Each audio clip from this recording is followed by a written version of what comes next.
Welcome to 1,000 Natural Shocks, a Bad with Money podcast. I'm your host, Gabe S. Dunn. And on the show today, we have Rose Hahn, who's the author of Add a Zero. We talk a lot about more traditional financial stuff that the show kind of used to be more about. But by the end of the episode, there's a real character arc. Also, Rose has a dog who makes some noise and a mom that she's with that makes some noise, which is classic. So anyway, please enjoy. Told a lot of lies about achievement. They called you when they got you to believe it. Thumb and finger held to their foreheads in an L shape. Trapped in a capitalist hellscape. Let's fight back and have some talks about class and the massive cost of the disastrous plots of fascists and Nazis, fat cats and fox. It's 1,000 Natural Shocks, a Bad with Money podcast. Hello and welcome to 1,000 Natural Shocks, a Bad with Money podcast. I'm your host, Gabe Dunn. And with me today, we have Rose Hahn. Do you want to tell my audience who you are and what you do? Yeah, well, thanks for having me on, Gabe. So I'm a personal finance educator and YouTuber, and I also just wrote the brand new book, Add a Zero, a step-by-step guide to financial freedom and getting to your first million. And honestly, I'm just a normal person who completely fucked up with her money shit, and I don't know if it's like okay to curse. I feel like this is one podcast where that's totally okay, and that's definitely my vibe.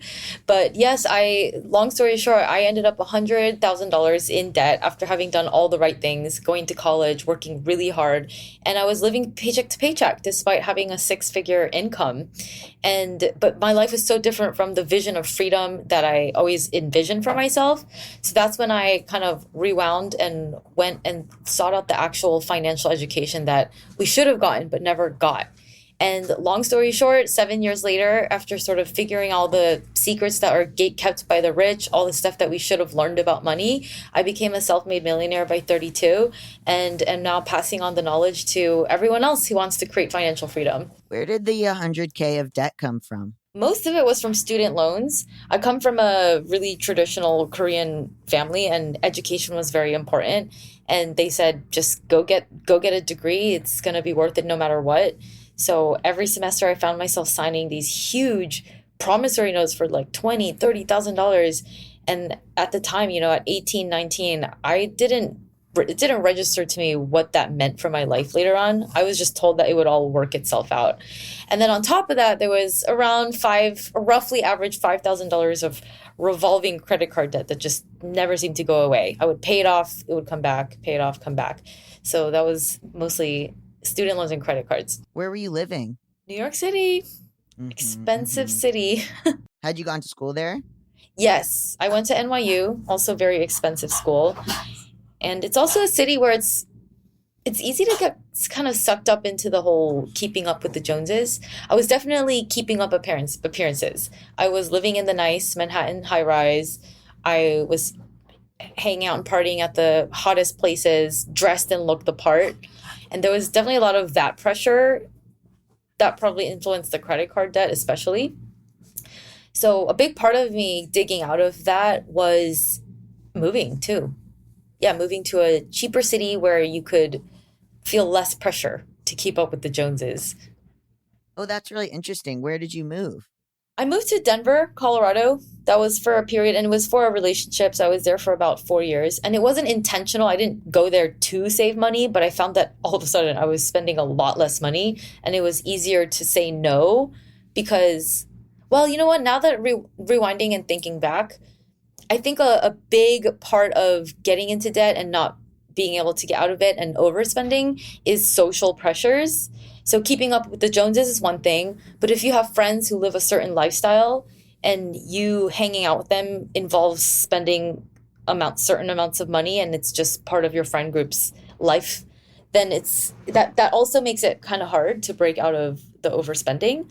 So a big part of me digging out of the debt was having the courage to start setting financial boundaries and telling my friends about my debt. There was a lot of shame. I didn't tell people. I thought it was this thing that I couldn't talk about. I mean, little did I know that most everyone walking around has some amount of debt, whether it's a car loan or credit cards. So we don't need to be ashamed, first of all. And second of all, if you don't talk about it, it just feels even more overwhelming. And that's why I carried interest only debt and didn't do anything about it and didn't even know what my balances were for a good 4 or 5 years. Never talked about it. And so one of the moves to start digging out of that was being honest with my friends, saying, okay, you want me to go to this bougie dinner this weekend, as usual, another boozy brunch. And listen, I have some financial goals that are really important to me right now. I really want to pay off my student loans.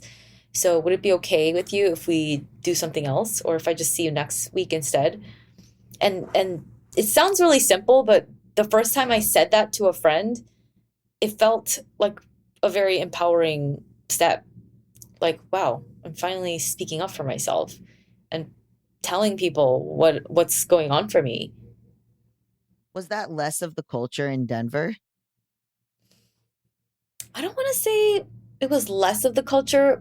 Well, the city itself is much more down to earth. You know, people there are like about rock climbing and nature. New York City, you know, New York is New York. Empire State of Mind, models and bottles. At least back then, it was still all about models and bottles. The red velvet rope at Meatpacking District, seeing and being seen. I think the culture has shifted a bit, but it's always been very much about what you do, who you know, and how successful you are. You know, wouldn't you agree? Where do you live? Yeah, I lived in New York for a little bit, and it was. I mean, it's funny because I always say, oh, I didn't like New York. I had a bad time. But I think I would have had a bad time in any city at that time because I didn't have any money. So I always blamed it on New York. And perhaps, I think that is true now looking back. But I would always be like, oh, you were just broke. Like, there's two New Yorks. There's like a New York for rich people and a New York for everyone else.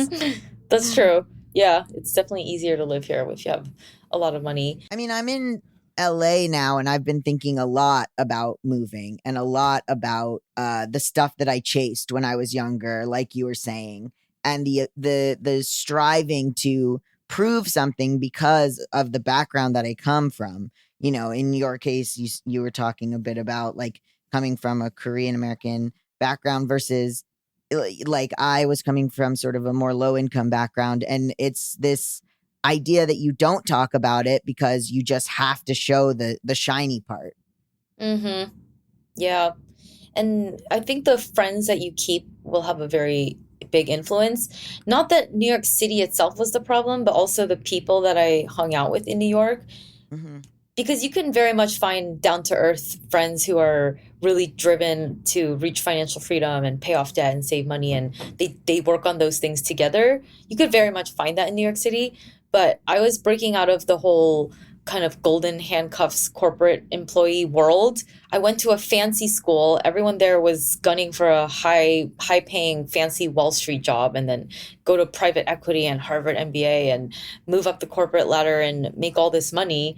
So the thing to do was go to fancy dinners, you know, and do all those status symbol, like summer in the Hamptons, that type of stuff. So it was also the social circle I was in.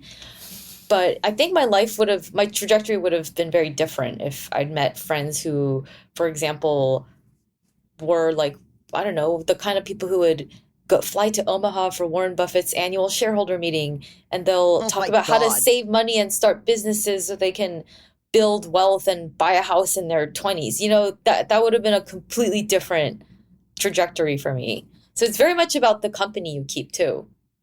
I could not think of anything worse than going to the Warren Buffett. Well, not that that's what I would have wanted to do, but, you know, I was just giving a really exaggerated example. Yeah. I wanted to talk about the golden handcuffs of a good job. One of the things I found interesting in your bio was your high paying job might be why you're broke. And I know those are maybe two different things, but can you talk a bit about the idea of the golden handcuffs? Yes, golden handcuffs. Well, the majority of people, especially the ones who go to good schools and get these high-paying jobs, we're only going after one kind of income, which I talk about in my book. There's actually 3 kinds of income: employee income, business income, investment income. Employee income is the paycheck where you make a good salary, and we all are pretty good at getting that if we have a good degree and whatnot. But the kinds that provide the most financial freedom are business income and investment income, because there's two factors. There is tax efficiency and there is time freedom. Business income and investment income rank way better than employee income on both counts.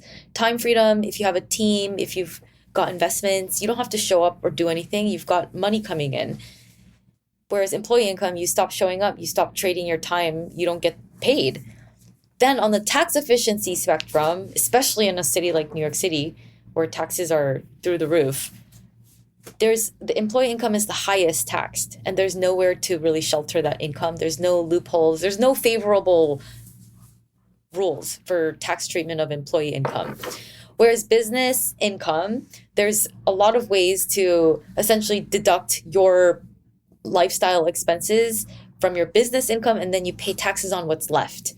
Of course, you have to do all this legally, but you can. That's why Warren Buffett pays lower tax rate than his secretary. You know, his income is like $1 or something. Yeah, and maybe in dollar terms he pays more in taxes than his secretary, but in percentage terms he pays less because of this.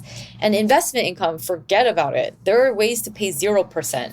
In some tax brackets, dividends and capital gains on investments are 0%. Mm-hmm. Think about that. It's really the rich people who have investments, and they're the ones paying, a lot of the times, paying 0% on their income, because most of their income comes from investment income or business income. So when I started realizing all of this, like digging into what is the financial education that I'm missing out here, because I did everything I was supposed to do. I even got a finance degree and worked on Wall Street, but I'm still broke. So when I started digging into what does it really take, it just blew my mind that we're all going into huge amounts of debt to learn how to make employee income. And nowadays with AI going on, I don't even know if college is it's even less necessary or relevant than before. So going into debt makes even less sense than when I did it. But yeah, it's just wild to me that we're all getting into debt and paying so much money to learn how to make this income that is the worst and provides no freedom. And that's why most of us find us in this golden handcuff situation. So we do all these things, but then we're running the hamster wheel of going to work and climbing the ladder and making money, but then it's going out the door, and there's no tax efficiency, there's no time freedom, so we're never really getting ahead. And then we can't get out of it either, because also a lot of our identity gets wrapped up in the career too, right? That's so interesting to hear about that's the employee income is the worst type of income, but that's the one that most people are geared towards. Mm-hmm. It's crazy, right? Yeah.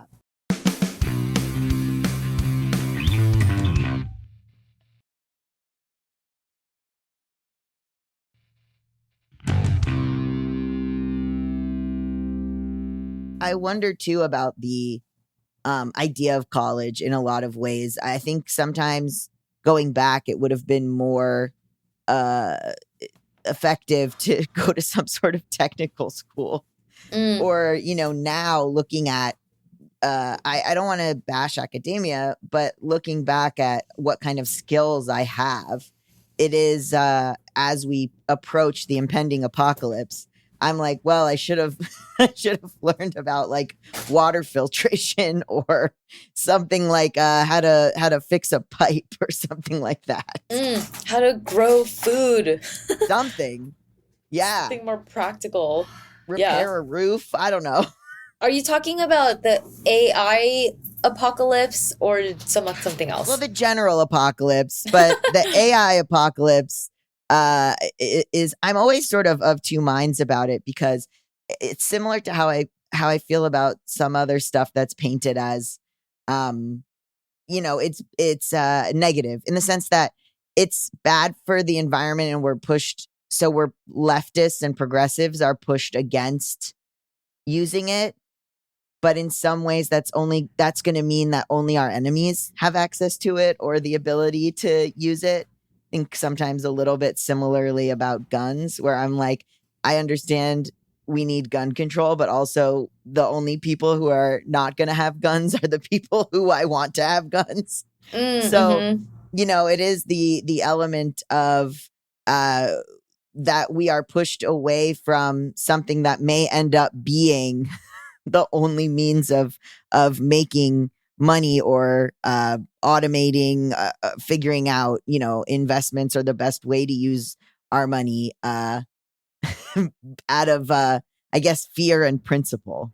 And AI is an interesting topic because you know how during COVID, the gap between rich and poor got much bigger? Or just overall, not just COVID, it's been happening, but COVID accelerated that because the stock market went up by so much because government started handing out money and there was all this cash in the system and it all had to go somewhere. So people who own stocks, which are generally the people who are already rich, they just got even richer. And now with AI, that's happening also because the people who own the AI companies, they are, or even like AI stocks, or just again stock markets. Stock market is the rich people, and people who are like more lower income, they're not keeping up with the learning curve either. They're not learning the skills of AI, and so it's just gonna get all the inequalities are gonna get faster and bigger. It's just being accelerated. So, and of course, the first skills to be replaced, the first jobs to be replaced are the lower income, easier ones, like the blue collar jobs, right? So Not easier. They are called, it's like a middle. I think a lot of writers are going to get replaced, or it's the stuff that is largely considered unskilled labor, though we're about to find out that it actually is skilled. But it's going to be entry level stuff, I think. And then maybe more of the middle stuff. And then you're right, like the bigger, more rich person jobs are not really at risk. Although I'm concerned because I'm thinking like, what does a CEO do? Like they're mostly just the face of the company as far as I know. So maybe they'll have some sort of AI CEO. Right. Actually, eventually AI is coming for all of us, all of our jobs. I don't think anyone's going to be immune. So I've gone through this thought process a lot of, okay, I'm teaching about money and financial freedom, but how does AI change everything? And I've like done this thought experiment all the way through to the end. And at the end of the day, what matters, what money is even for, is so that we can live, right? To buy us the resources that allow us to survive, to get us food, water, shelter. So at the end of the day, money itself doesn't matter. It's the thing that it gets us that matters. And if these systems break down, like we get 99% employment and AI just completely turns the world upside down and we have this apocalypse that you speak of, whether it's caused by AI or something else, at the end of the day, it's interesting how even though we worry so much about money on a daily basis, like none of that is going to matter, right? We're just going to be like, where are we going to get clean water? Where can we get food and grow food and have like a safe place to shelter ourselves, and who are you going to be surviving with? Who is in your tribe that you can trust? So I've thought this through a lot, and it's really interesting to think, at the end of the day, financial capital, in our very capitalistic, materialistic world, we worry about it so much. It's what everyone worries about. And we compare ourselves to people who have more, and then we feel bad if we don't have enough and all those things. But at the end of the day, if you have people that love you, that you can count on no matter what, and you have access to clean water and food, then we really don't need anything else. Yeah, so I just thought I would point that out because I do feel like there's so many people suffering mental health. Money's financial strain is the number one cause of mental health issues. But at the end of the day, money doesn't matter as much as the real thing. Well, it won't maybe in the future when True. Yeah, right now it still does. Yeah. I mean, it is interesting, the concept of money focusing where you're like, okay, like in the end, let's say AI apocalypse, stuff isn't going to matter. I don't think. I'm coming to a weird buy nothing place where I'm like, I don't think any of this, I almost am like, I want to unburden all the things that I own and be like, maybe I don't need all these things because it's just going to be, I don't know, maybe some sort of barter economy or for like skills and abilities. And, you know, the monetary stuff will be to get you to certain places. But even then, I'm a little bit like, okay, so then what's the end of the thought experiment? Credit card debt doesn't matter. And so what are we doing that for? Like, what are we paying any of this off for? Sometimes people think with student loans, they're like, who cares? Mm-hmm. That's a really interesting thought experiment. Definitely one that I've entertained when I was 6 figures in debt, and I was like, is this ever going to go away? And Right. I entertained it. Like, what if I don't do anything about it? And I realized, well, that's probably going to limit me for my life, so I'm just going to deal with it. But and I don't want anyone to bet on that either, because it could take 10 years, 20 years, or it could never happen, this apocalypse that we speak of. So we don't want to live our lives counting on that.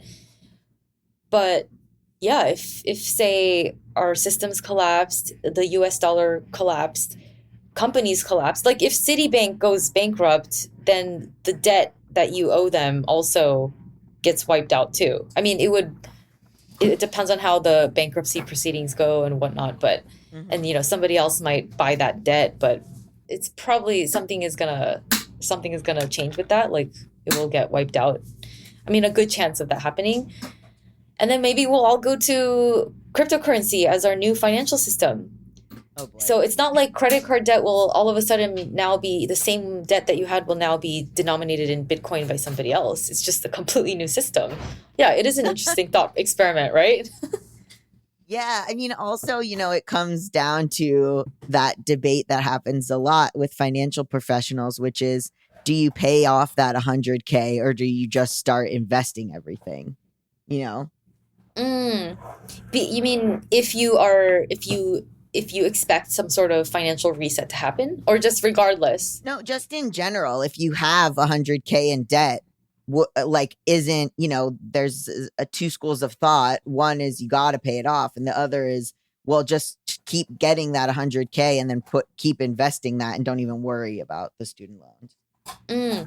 Yeah. So what I did when I was digging myself out of debt and became in 7 figures in my 30s is I followed a very specific sequence of steps. So first, I made sure I didn't have credit card debt, and I made sure I got out of the credit card cycle by creating a little bit of cash cushion. So I always say start with $2,000 of cash cushion in your bank account at all times. And that will get you out of I paid it off, now I'm putting it back on my card, pay it off, putting it back on my card. And for a lot of people, that's the first time they'll ever have that much money to their name permanently. You know, like when I was living paycheck to paycheck, even though my biweekly paycheck was around $1,900 every 2 weeks, I never had more than that in my checking account because I was just living paycheck to paycheck. So having that permanent watermark of I've always got $2,000 to my name no matter what, that's a huge motivational boost too. It's not just financially sound. So start with that. Then pay off credit card debt because that's double-digit interest. You're never going to get ahead doing investing or anything, paying double digits on your debt. So pay that off. Then there's a few other things I'd like you to do first, which is if you have 401k employer match, go and get that, max that out because it's free money. And then you can start building a nest egg with very little of your own effort because you're getting all this free money from your employer. I remember when I started doing that, I looked in my account 2 years later and I had close to $20,000 in my 401k. And a lot of that came from my employer's free match. Then after that, I want people to create an emergency fund that would cover you for at least 6 months of expenses. Put that in a high yield savings account, separate from your checking account. And that cushion is there for you no matter what. And this isn't all just good financial tips, but it's to make you feel confident and reset your relationship with money too. to go from someone who feels like they never have enough, they never have options, they're at the mercy of their boss, they're paycheck to paycheck, they're just like living on the edge, to someone who has some breathing room and some fuck you money, you know? Like your boss treats you like crap. Well, I've got 6 months saved in the bank. That's enough time for me to find something else. So I'm out of here. Like you can do that when you have 6 months, you have cash cushion. And then from there, that only then do I want people to start investing. And even so, just investing in certain accounts. A Roth IRA is a great place to start because you just max it out a year every year. The limit is $7,000 a year. You just max that out and you don't have to do much. Put it in a low cost S&P 500 index fund, maybe an international fund and a bond index fund or two. And in 30 years, you will, if you've been maxing it out every year, you will have 7 figures in there. The stock market will have done 80% of the heavy lifting for you, you know? So you don't have to do much to build wealth over the long term. And then while you're maxing out your Roth IRA every year, you can also try to increase your income and put all that extra towards whatever other debt you may have. So if you just follow this, I call it my financial waterfall. I talk about this in my book a lot. You just follow this financial waterfall of steps, focus all of your efforts on one goal at a time, move on to the next step in the waterfall once you've knocked out the first one, and then you move down and down and down and down. And pretty soon you'll be covering a lot of ground in the financial waterfall. How do you deal with setbacks if it's not linear? Yeah, it's definitely never linear. You know, there were some years where I paid off good chunks off my student loans.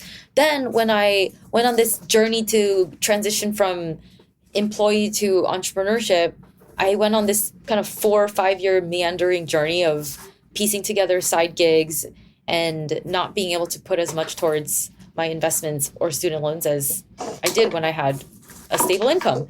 So it's okay to go through seasons. Maybe someone in your family gets sick or you can't work as much or whatever it is. There's definitely going to be seasons where you're not covering as much ground, but it's really looking at this like a marathon. Especially if you have a lot of debt, it's a marathon, not a sprint. So you have to be okay with fluctuations in different seasons.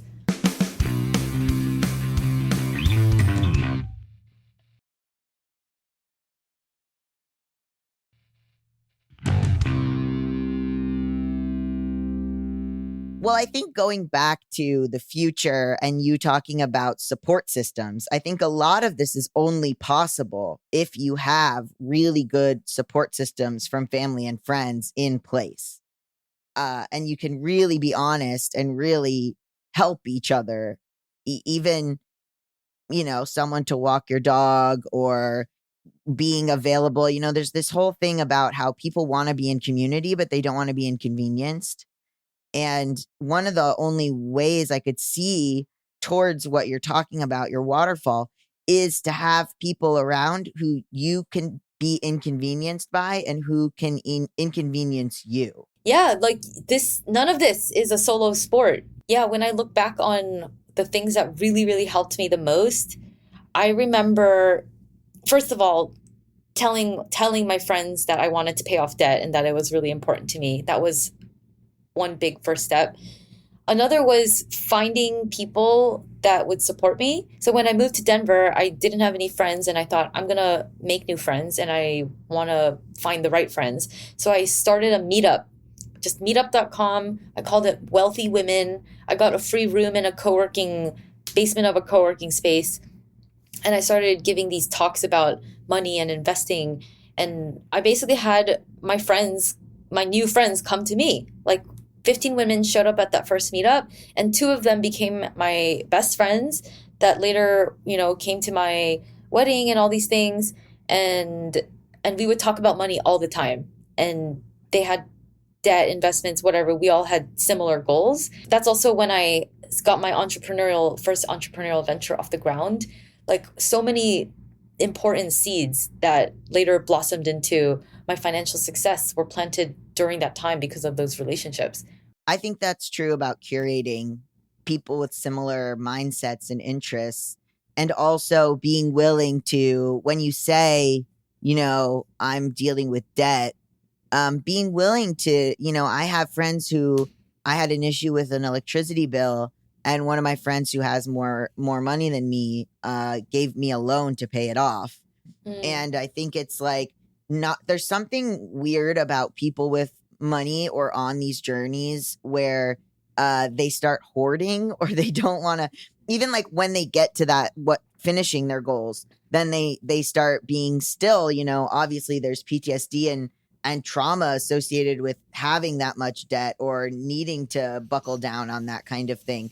So then people are like, well, I don't necessarily want to share or help each other in a certain way.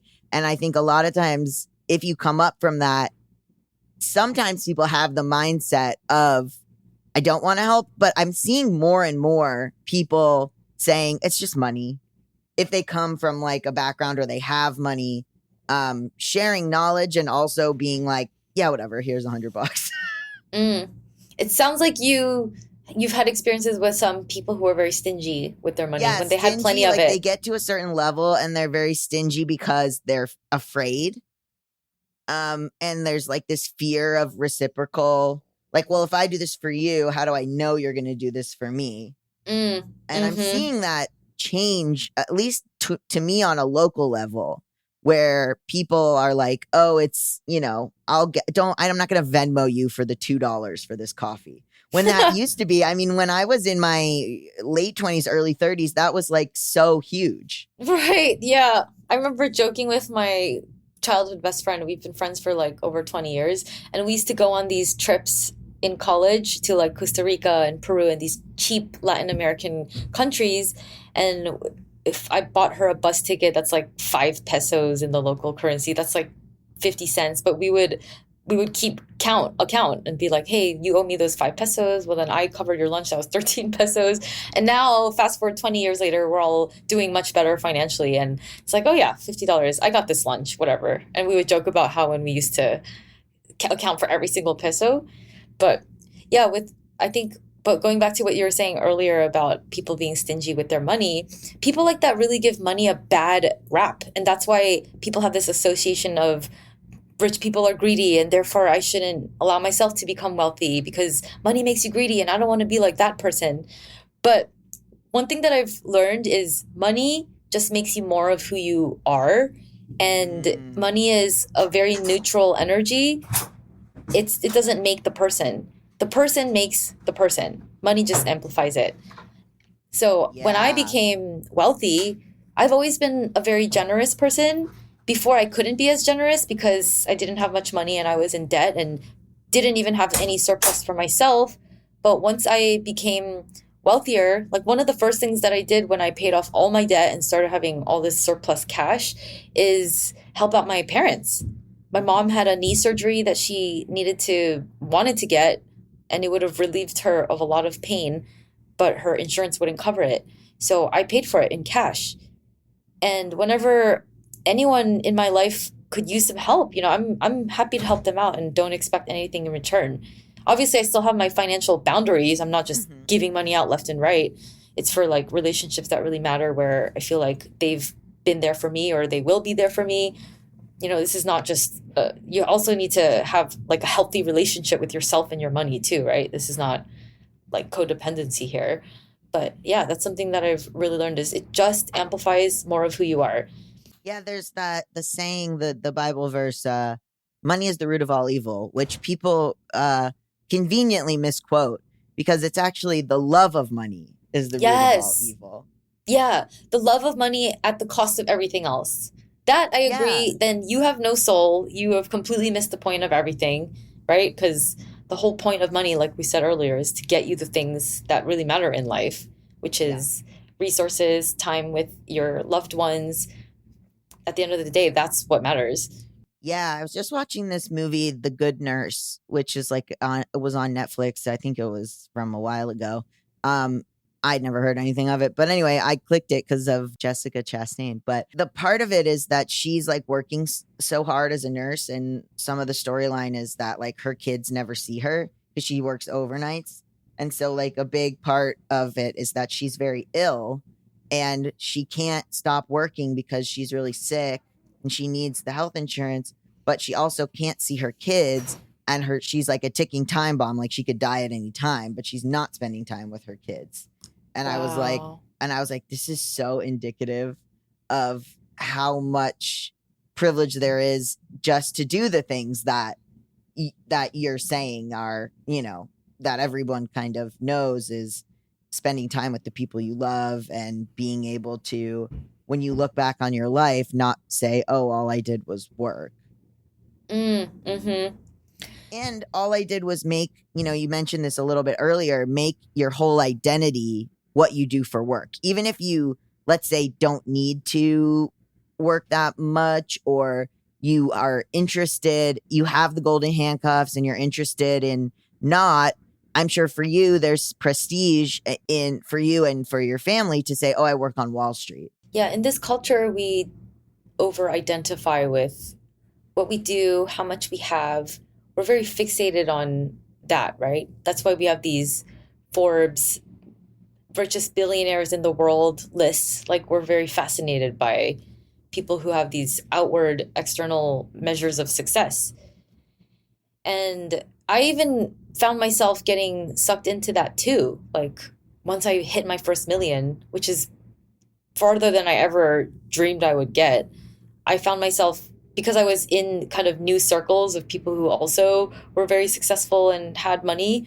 So now I'm like, oh, well, I guess I should be aiming for my next million, or now 10 million, Yeah. And I did get sucked into that. And what becomes enough? It's like boat money. You're like, well, everyone I know has a boat. I got to get a boat. Oh, yeah. Yeah. I mean, someone with a private jet could look at the guy next to him with a nicer private jet and feel like, well, shit, my private jet sucks. You're always comparing yourself. And then when you keep rising, you have like higher circles to compare yourself against. So something that really helps me that has helped me in recent years is it's always good to hang out with people at different levels. Like, you should always have people who are at your level, because you need peers to support and encourage you. Then people who are at a higher level than you, both in terms of success and wealth and everything, so you can aspire to that. And then people who are where you used to be, so you can remember and be humbled and just stay grounded too, and not get sucked up into the craziness of like fame and get sucked into that. So yeah, I pride myself. I live in LA, actually. I moved there last year, and I really love the community that I've built. It's people of all kinds of socioeconomic, different professions and industries, and I feel like that's what really helps me. Like, and your closest friends, your family, they really keep you grounded too. I remember my best friend, she always keeps me in check. Like, she'll be my best cheerleader. Like, I was on NBC News the other day, and she was like, oh my God, I'm so proud of you. And she'll be the first to congratulate me and send me flowers. But then she'll make jokes like, well, if you're so famous, why are we still paying for our food? Like, we go to a restaurant, she's like, I guess you're not that famous, and she'll make jokes to just keep me in check. And it's the best.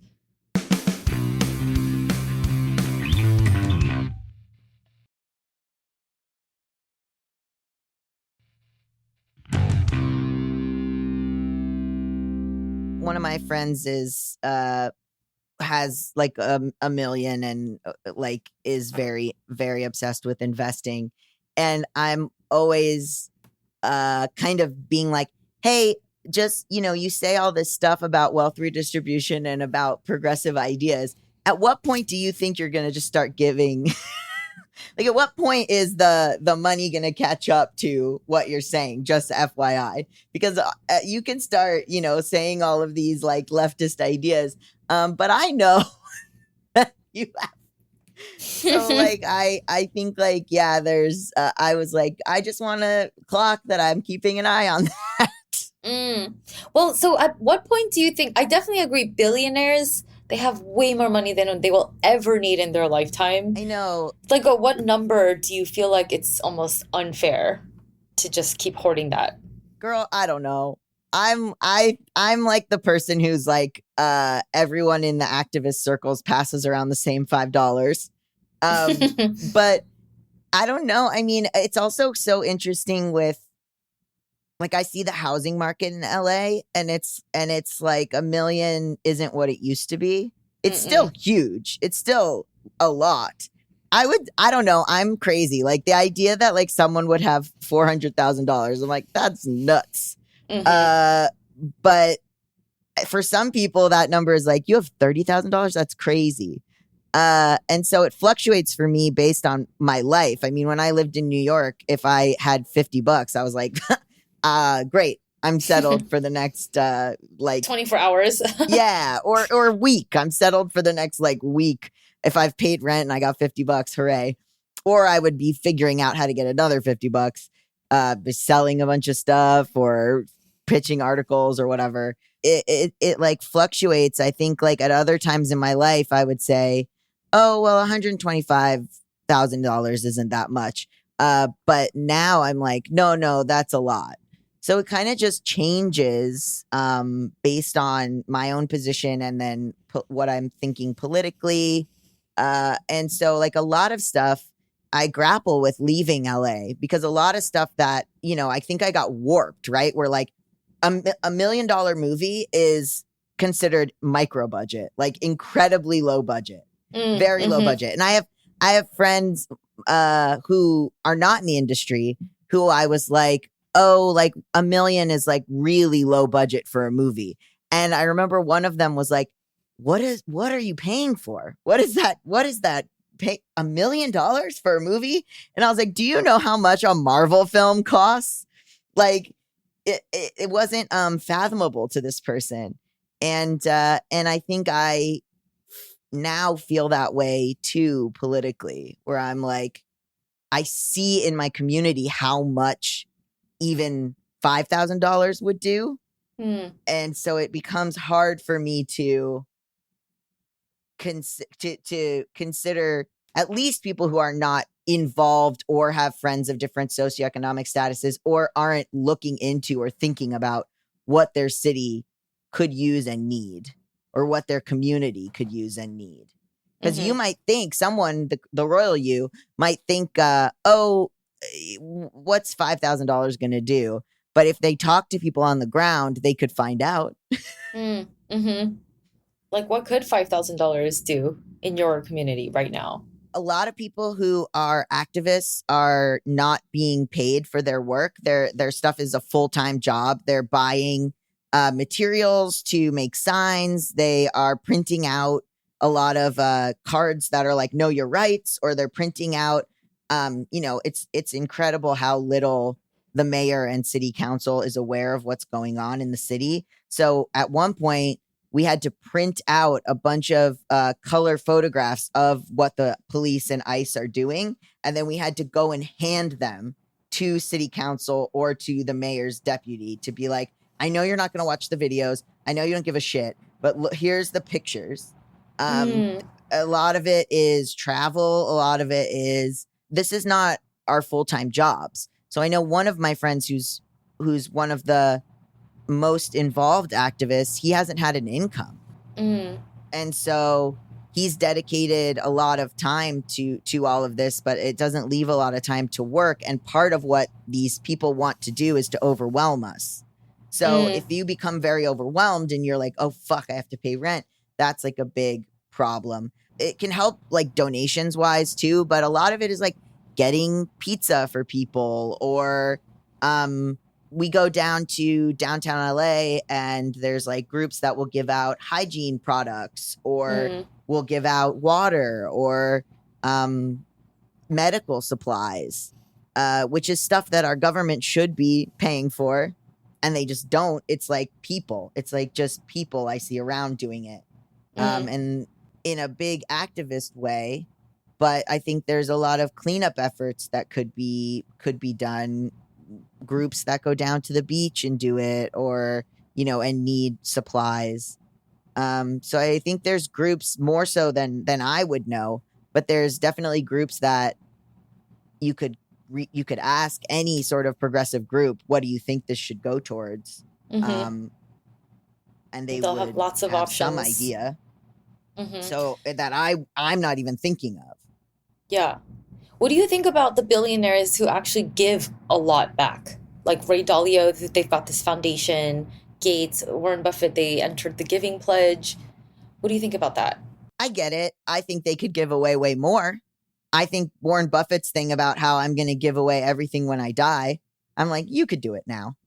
You should and can do it now. There's no reason for anyone to be a billionaire. There's like, and also sometimes these foundations are ways to their kid runs it. It's like a way to give their kid money, or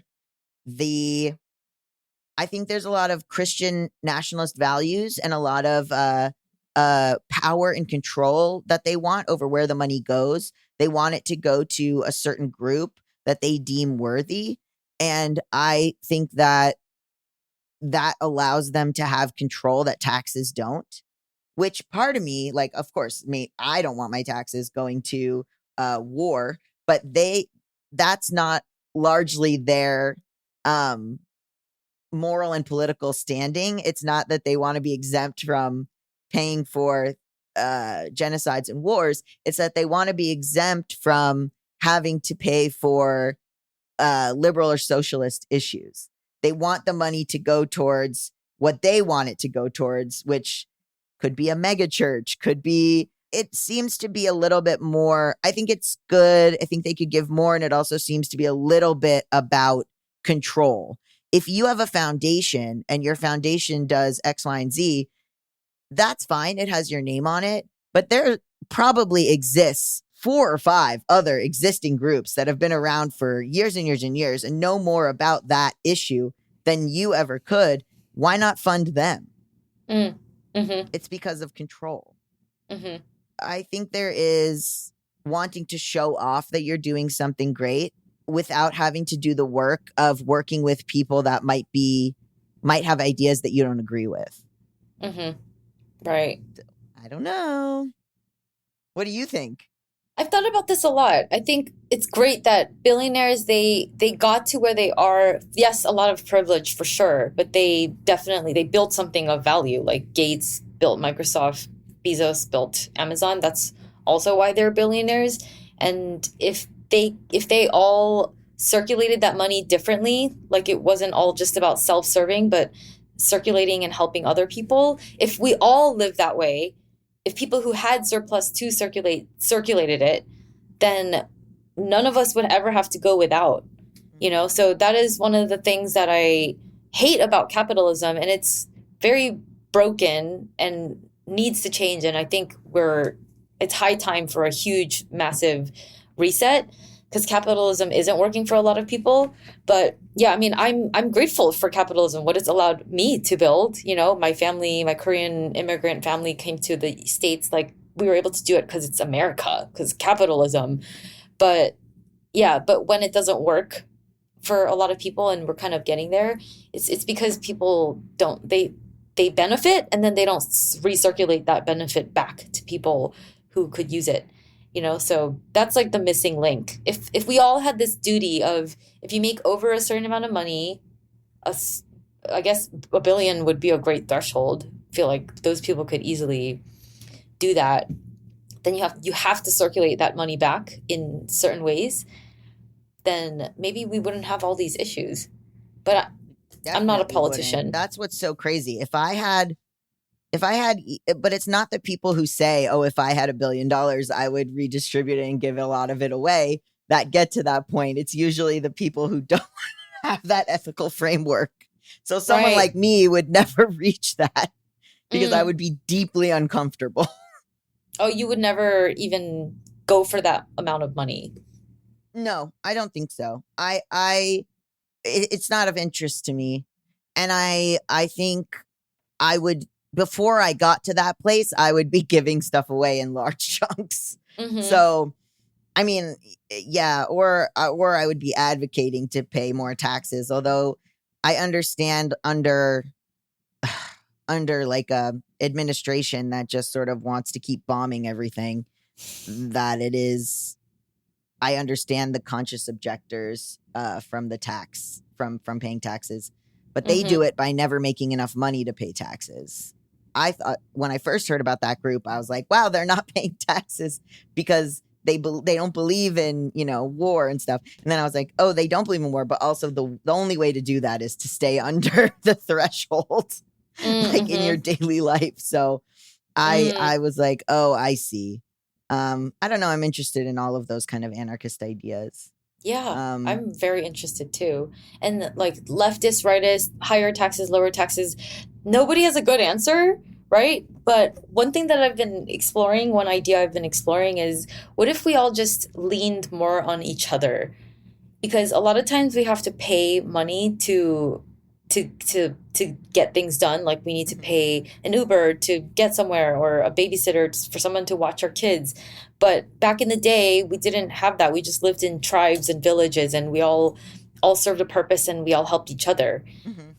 And if we could kind of go back to that more basic model of living where we lean on each other, we don't need a lot of the things that the capitalist system makes us depend on, like needing money to get basic goods and services. Or what if you have a village where you've got a farmer guy who really understands the earth and can grow the food, and then someone else who understands animals, and someone else who knows how to make clothes, and then you actually don't need money. You can all just you're like living off of social capital instead of financial capital. That's one way to bypass all the crazy never goes anywhere tax discussions and left and right and political discussions. So yeah, that's something I've been exploring. Yeah, it's interesting. The anarchist idea of each according to his ability and each according to his need is kind of part of it. Mm-hmm. That is a bit of a decentralized socialist anarchist idea. I talked about this in an episode right before. Those groups are leaning towards we don't need just activists. We need doctors. We need people with money to fund stuff. We need, like you said, like someone that can grow food. We need lawyers. We need, but within these spaces. And some of it is if people have money, that's their position that's what they do in the group. Mm-hmm. Yeah. Maybe that'll be me. Maybe I can fund little mini projects in my community. You heard it here first. Yeah. Definitely. I mean, look into like what are the local groups in LA are doing. There's all these immigrant law groups, or like Cheer LA or Cheerla, I think they go by. Immigrant defense, like a lot of these groups are always kind of on bail funds. A lot of protesters get arrested, or people who tried to block ICE vans and stuff get arrested. They need bail, things like that. Mm-hmm. Very cool. Yeah. Well, where can people find you and your book? Okay. You can get my book, Add a Zero, anywhere books are sold. Amazon is probably the best place. Or you can go to addazero.com, where you'll get some extra bonuses if you buy it through there. And I'm at It's Rose Han on all socials. But I'm best on YouTube and Instagram. And IndieBound. And if you want it for free, you should download Libby, because they'll have it at the library too, which I love. And if there's enough of a backlog at the library, people go, wow, this book is a hot ticket. Oh, right. Yeah, I totally forgot. Libby is the audiobook app, so you can get it for free. You can also read on Libby, though. I'm like, who wants to read on their phone? I don't know. Some people. Yeah, that sounds painful. Well, thank you so much. Yeah, it was a really cool chat. Thanks for having me on. 1,000 Natural Shocks, a Bad with Money podcast, is a production of Noted Bisexual, produced by Melisa D. Monts and Diamond MPrint Productions, edited by Diane Kang, post-production sound by Coco Llorens, and music by Zach Sherwin as sung by Sam Barbera. Thank you, love you, bye.